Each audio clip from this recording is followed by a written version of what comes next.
Goeiedag almal, ek is Manie van Bloemfontein. Dit is vandag Vrydag, die 19de Desember 2025 en ons doen die nuus in kollig en ons hoofopskrifte vandag sê: Minister gaan eers Griekwa-Stad moordenaar se profiel nagaan.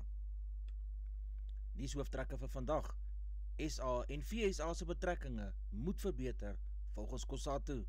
DKD minister gaan eers Griekwa-Stad moordenaar se profiel nagaan. Boek van Trump word aan SA vlugtelinge uitgedeel. Verskeie drank word in Kaapstad deur amptenare uitgegooi. Hendrikse gaan loskakel wees in Haie se VRK wedstryd. SA Protea dames en Iris vandag slaags in Wanderers in ODI. Die Griekwa-Stad moordenaar wat op Goeie Vrydag in 2012 3 lede van die Steenkamp gesin uitgewis het, al beslis nog Kersfees agter tralies wees, het Dr. Pieter Groenewald, minister van korrektiewe dienste, gesê.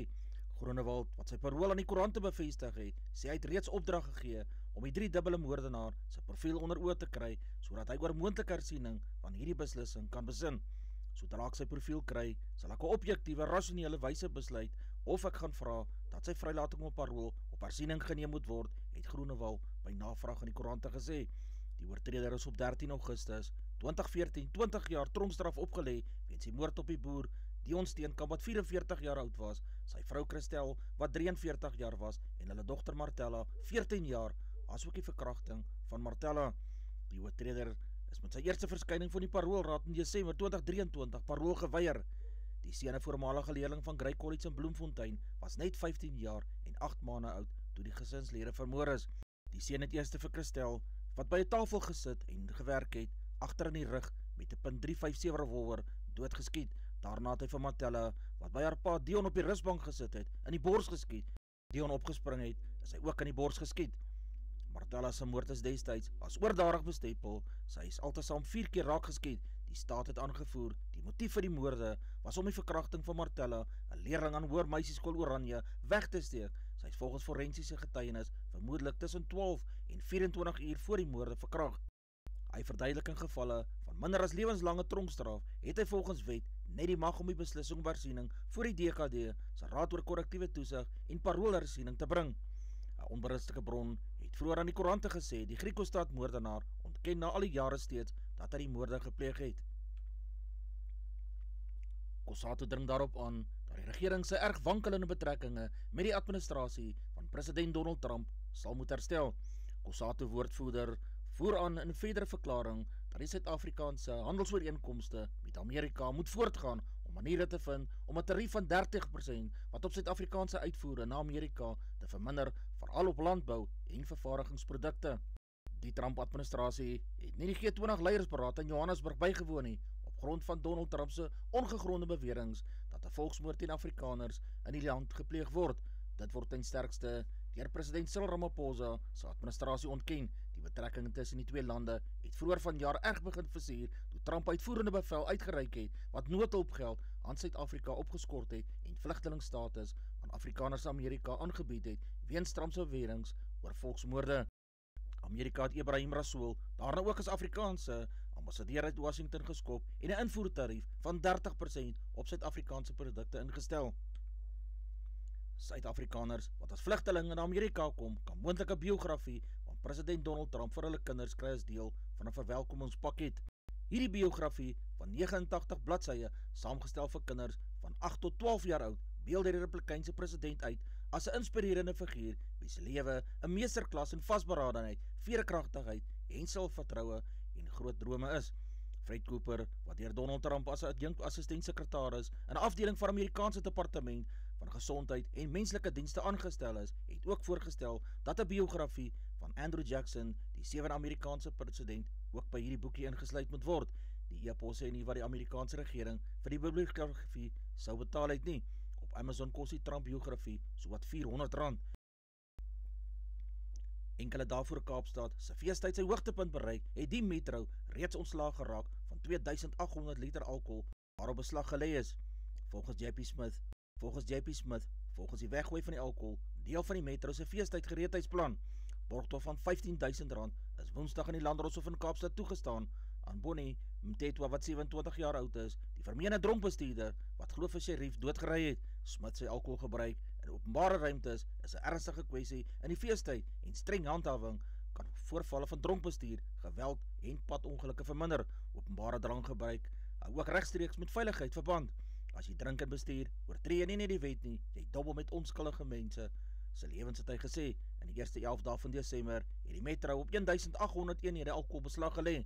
Die alkohol wat uitgegooi is hoofsaaklik van individue gekonfiskeer en sluit nie drank in, waarop by ondernemings weens onwettige bedrywighede beslag gelê is nie. Borgtog van R15.000 is Woensdag in die Landdroshof in Kaapstad toegestaan aan die vermeende dronkbestuurder wat Idris Shere, wat 41 jaar oud was, groot doodgery het, ondanks teenstand deur die premier van die Wes-Kaap en 'n groot groep fietsryers wat buite die hof gaan staan en betoog het. Die 27-jarige Bongani Mthethwa is op die toneel in hegtenis geneem. Beskuldigde het Woensdag op aanklagte van strafbare manslag, roekelose bestuur en dronkbestuur in die Landdroshof in Kaapstad verskyn. Hy is op borgtog van R15.000 vrygelaat. Die PPA het die fietsryers bedank wat Woensdag by die Landdroshof opgedaag het. Die PPA hoop fietsryers sal ook voortgaan om hulle boodskap te versterk wat lui gehoorsaam die padreëls altyd. Ellen Winde, premier van die Wes-Kaap, het Woensdagoggend op sy Facebookblad geskryf: "Dankie aan die fietsryers en die Pedal Power Association wat vandag uitgekom het om in solidariteit met die familie van Idris Shere te staan. Ons eis dat geen borgtog toegestaan moet word nie en spoedige geregtigheid sal geskied. Die saak is uitgestel tot 22 April 2026 vir verdere ondersoeke." Verskeie voorvalle is by die George munisipaliteit aangemeld waar water wat by munisipale depots aangekoop is deur kontrakteurs herverkoop word, onder meer om swembaddens in die droogtegetuieerde munisipale gebied op te vul. Die munisipaliteit het in 'n openbare kennisgewing gewaarsku dat die herverkoop van munisipale water streng verbode is tensy die munisipaliteit vooraf skriftelike toestemming vir hierdie transaksies gegee het. Ingevolge die huidige waterbeperkings is ook verbode om swembaddens met drinkbare munisipale water op te vul. Volgens die munisipaliteit is inligting bekom dat watertankwaans met kapasiteit van 4.000 tot 10.000 liter in die voorvalle gebruik het. Die munisipaliteit waarsku dat boetes opgelê kan word en dat verdere regstappe kan volg. Onthullings oor die hoof van die Suid-Afrikaanse vloot oor ernstige geld- en operasionele probleme dat die Suid-Afrikaanse nasionale weermag, die SANW, ervaar, kry die nodige aandag, soos die Angie Motshekga, minister van verdediging en militêre veterane. Admiraal Lobes het verlede maand by 'n gala geleentheid van die vloot in Pretoria uitgevaar teen die besluite van die kabinet om nie voldoende hulpbronne aan die gewapende magte toe te ken nie en dit as onpatrioties beskryf. Die departement van verdediging het kort na Lobes se uitlands gesê dit het met kommer daarvan kennis geneem en gepaste sappe sal teen hom gedoen moet word. Motshekga ontken in haar parlementêre antwoord dat sy Lobes daaroor berisp het. Motshekga sê Lobes se bekommernisse is formeel deur die SANW se bevelstrukture vasgelê en geniet die aandag van die toepaslike bestuur en toesighoudende meganismes. Die net span al hoe nouer om diegene wat met ongeruimthede betreffende die nasionale lottery verbind word. Die spesiale ondersoekspan, die SOE, was suksesvol in sy aansoek om 'n bewaringsbevel van die spesiale tribunaal om R2,7 miljoen te bevries wat gekry is uit eiendomsverkope. Die SOE het egter bewyse ingewin deur Singudla na bewering 'n deel van die geld na sy eie maatskappy oorgeplaas en dit gebruik het om 2 luukse eiendomme in Centurion aan te koop. Die midstream eiendom is reeds bevries hangende hersieningsaansoek om wangebruike finansiering te verhaal. Die Copperfield eiendom wat vir sowat R800.000 aangekoop is met geld wat vir gemeenskaplike ontwikkeling geoormerk was aanvanklik gesamentlik deur Singudla en Chauke besit. Dit is na Chauke se rekening oorgeplaas as deel van hulle egskeiding ooreenkoms. Sy het vir meer as R2,5 miljoen herverkoop en die geld plus rente is tans in haar bankrekening. Intussen het Alfred Nevutanda, voormalige voorsitter van die direksie van die Nasionale Loterykommissie, sy finale beëdigde verklaring ingedien in sy regstryd om president Ramaphosa se magtiging vir die SOE om korrupsie by die kommissie te ondersoek te laat hersien. JP Pietersen het 'n enkele rotasieskuif gemaak met Jordan Hendrikse wat hierdie keer die nommer 10 trui sal dra en George Whitehead wat afskuif plasvervangerbank toe, terwyl Apalele Fasi deur Hakim Konene op heel agter vervang word nadat Fasi harsenskudding in verlede week sy oorwinning op Saracens in die Europese Kampioenebeker opgedoen het. As die afrigterkorps het ons net gevoel dis teen die bulle die regte tyd om Jordan weer los te laat om die toukies vir ons te trek. George was self ook goed verlede week teen Saracens. Whitehead sal na afloop van môre se kragmeting terugkeer na die Griekwas nadat hy in die haie geleen is. Ons weet 'n groot stryd wag in die skrams, maar ons wil mededingend wees, het hy gesê. Die bil is boonop goed in die lynstaande met Ronorke en het 'n gevaarlike losdriehoek. Dit gaan fisiek wees. Dis waaroor rugby gaan, het hy gesê, om te sien hoe jy teen die beste spelers gaan opweeg. Die twee spanne wil wys wat hulle regte kan vermag. Die Bulle het egter dalk 'n paar keer vasgeval, maar as jy na daardie wedstryde kyk, was hulle eintlik goed. Hulle het in baie gevalle die geleenthede gehad om die wedstryde te wen. Jake Paul, die bekende YouTuber en bokser, stel sy lewe in gevaar wanneer hy môre aand om 3 uur Suid-Afrikaanse tyd deur die toue gaan klim om die voormalige swaargewig wêreldkampioen Anthony Joshua aan te durf. Wat 'n jaar gelede het Paul omstrede boksgeveg teen die 58-jarige oud swaargewig bokskampioen Mike Tyson gewen. Die geveg is egter as 'n klug beskou omdat Tyson skaarse hou ingekry het. Die keer is die 28-jarige Paul in Miami en die kry teen die 36-jarige Joshua van Engeland wat nog op die kruin van beroepsboks meeding. Paul kan sien vir hierdie geveg is nie 'n verrassing nie, aangesien 'n boerpot van $184 miljoen, dis sowat 3 miljard rand op die spel is, en die geveg word deur Netflix gestroom. Ander oud boksers en self hokvegters waarsku dat Paul groot slaag kan kry weens die verskil vermoë, liggaamsbou en talent. Paul wat 1,85 meter lank is, het na sy vorige geveg teen Tyson 90,4 kg geweeg, terwyl die Brit Joshua op 1,98 bo hom sal uittroon en 'n stewige 114 kg weeg. Suid-Afrika en Ierland pak mekaar vandag aan hulle derde en laaste eendagwedstryd in die Goudstaat. Die tuisspan wat die eerste 2 wedstryde gewen het, sal poog om skoonskip te maak. Jafta Boerling van Oos-London is goed vertroud met cricket in die Goudstaat, aangesien sy haar provinsiale cricket vir die Lions speel. Sy het in 2016 'n buiging vir Suid-Afrika gemaak en haar land reeds in 48 wedstryde verteenwoordig. Daarbenewens het sy ook al 57 T20 wedstryde en 4 toetse vir Suid-Afrika gespeel. Laura Wolfhard, kaptein van die Proteas, het vanjaar reeds 1074 lopies in 20 eendagwedstryde teen 'n gemiddeld van 56 lopies vir die nasionale span aangeteken. En die draaibal bowler Nonkuleka Mlaba vanjaar reeds 31 paaltjies in 18 wedstryde in internasionale eendagkriket laat val. Begintyd vandag is 1400 ure word regstreeks op Supersport 206 uitgesaai. Nick Kyrgios, glo min-mans tennisspeler, sal die kans aanvaar om teen 'n topvrou te speel. Die omstrede Australiër berei voor om later van dese maand teen Aryna Sabalenka, die voorste vroue-speler ter wêreld, in 'n Battle of Sex vertoonwedstryd te speel. Billie Jean King, 'n voormalige tenniskampioen en baanbreker vir vrouesport, het in 1973 'n soortgelyke kragmeting die 55-jarige voormalige Grand Slam kampioen Bobby Riggs verslaan. En Kyrgios gee toe, hy's 'n bietjie senuweeagtig om teen haar te speel. In teenstelling met Riggs speel Kyrgios nog aktief in die ATP-reeks, hoewel hy vanjaar slegs in 5 beroepswedstryde gespeel het weens beserings wat sy loopbaan al lank getuister het. Kyrgios wat op sy dag 13 op die wêreldranglys het in September gesê vroue kan nie man se afslaan hanteer of terugslaan nie en dat hy Sabalenka sal klop sonder 'n poging van 100% in te sit. Joe Burns, die voormalige Australiese cricketspeler wat Italië tot kwalifisering vir die eerste T20 wêreldbekerwedstryd aangevoer het, gaan die toernooi weens kontrakkeskil met die Italiaanse Cricketfederasie misloop.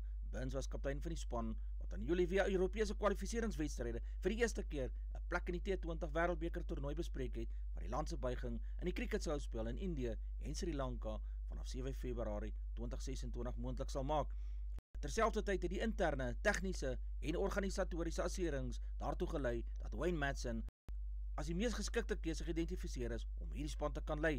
Die FCRI het nie uitgebrei oor watter kwessies raak aan 'n span stabiliteit sy besluit beïnvloed het nie, maar sê Madsen sal Italië aanvoer in die komende toer in Ierland voordat die span na die wêreldbeker toernooi sal vertrek. Sasha Feinberg en Ngomezulu het sy kontrak tot 2029 by die Stormers verleng. Die 23-jarige Feinberg was oorspronklik tot 2027 by die Stormers gekontrakteer, maar daar het vinnig wegbeweeg om 'n verlenging te onderhandel nadat sy aandele die hoogte ingeskiet het. Hy is na 'n droomjaar vir die Springbokke tans een van die meeste gesogte spelers ter wêreld. Hy is verlede week ook deur die My Players, die liggaam wat die belange van Suid-Afrika se beroepsspelers verteenwoordig, as die speler van die jaar gekroon. Die ontwikkeling raak aan Feinberg en Ngomezulu volg kort op die hake van die aankondiging dat die baljagter flank Paul de Villiers sy kontrak ook met die Stormers tot 2029 verleng het. Suid-Afrika kan vandag met 'n sege in die 5de en laaste T20 wedstryd teen Indië die reeks met 2-1 laat eindig, nadat die vorige wedstryd weens die digte mis in Lucknow in die slag gebly het. Dis vandag die Proteas se 44ste amptelike wedstryd van jaar. Dit sluit in 8 toetse, 18 eendag en 18 T20 wedstryde. Nog 2 T20 wedstryde het weens reën en mis in die slag gebly. Die Die spelers gaan beswaarlik tyd kry om uit te span met die SA20 toernooi wat reeds op 26 Desember begin en eers op 25 Januarie gaan eindig. Dan word nog 3 T20 wedstryde op 27, 29 Januarie en 1 Februarie teen die Wes-Indiese eilande gespeel. Suid-Afrika begin sy T20 Wêreldbeker veldtog op 9 Februarie teen Kanada in Ahmedabad, gevolg deur nog 2 groepwedstryde op dieselfde veld teen Afghanistan en Nieu-Seeland. Die voorslagbowler Jasper Bumrah is terug by die span nadat die eerste 3 wedstryde weens persoonlike redes misgeloop het. Die Proteas sal hoop om 'n onvergeetlike toer waarin hulle skoonskip in die toetsreeks met 2-0 gemaak het met 'n sege hier af te sluit. Die begintyd van die wedstryd is vandag om 15:30 en word regstreeks op SuperSport 201 en 212 uitgesaai. Advertensie van Netwerk 24 teken in en kry verskeie tydskrifte en koerante. Advertensie van Bloemkeo for you. Jy kan vir Dian of Susan by 082-390-3339 kontak. Hulle sê jou voertuig se registrasie namens jou behartig. Weerberig vir die streek: Messina 2128, Polokwane 1625, Lephalale 1929, Mbombela 1726, Mahikeng 1822, Pretoria 1827, Johannesburg 1628, Ermelo 1327, Galagadi 2535, Gaborone 1926, Richards Bay 1932, Pietermaritzburg 1632, Durban 1827, Port St Johns 1628, Pongola 1931, Maputo 2028, Bethlehem 1230, Bloemfontein 1732, Allewal Noord 1633, Welkom 1731, Vryburg 1830, Kimberley 1234, Appington 2538, Prieska 2237, Springbok 1936, Karasburg 1937, Keetmanshoop 2437, Mariental 2336, Alexander Bay 1425, Brandvlei 2038, Lourdes Bay 2031, Vredendal 1436, Kaapstad 1725, Sutherland 1430, George 1428, Jeffreys Bay 1227, Cabarra 1231, Grafreinet 1232, Kapoegelas 1423, De Aar 1833, Montino 1028, Beaufort Wes 1435, Oos-London 14 en 28 grade Celsius in die middag. Ons markte vir die dag: die rand verhandel teen R16.76 teenoor die Amerikaanse dollar. 'n Australiese dollar kos R11.07. Die euro verhandel teen R19.64. Die pond kos R22.43. Die yen kos 11 sent. Silwer per fyn ons is $66, 11 Amerikaanse sent. Platinum kos $1923. Palladium kos $1685. Goud per fyn ons is $4322. Brent olie per vat is $59, 68 Amerikaanse sent. Gedagte vir die dag: